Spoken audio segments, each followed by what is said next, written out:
Welcome to Pindar Poetry. We hope you learned something new. You start seated with your foot flat and knee bent.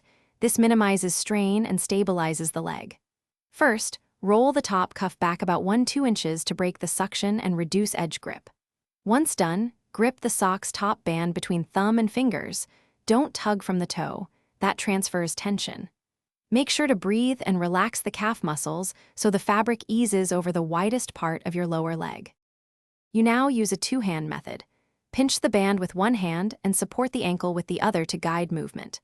Pull down in short, controlled increments rather than one strong yank to let the fabric slide and reduce friction.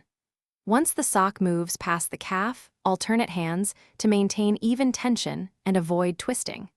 Make sure to keep the skin slightly taut ahead of the sock so it doesn't catch or form painful folds during removal.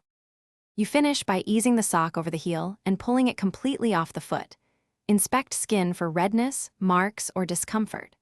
If the sock resists, stop and apply a light dusting of baby powder or a small amount of medical lubricant at the edge to reduce friction, then continue with short pulls. Make sure to ask for assistance or use a removal aid if you have poor circulation, neuropathy, or cannot reach comfortably to avoid injury. Thanks for watching. Consider subscribing if we helped you.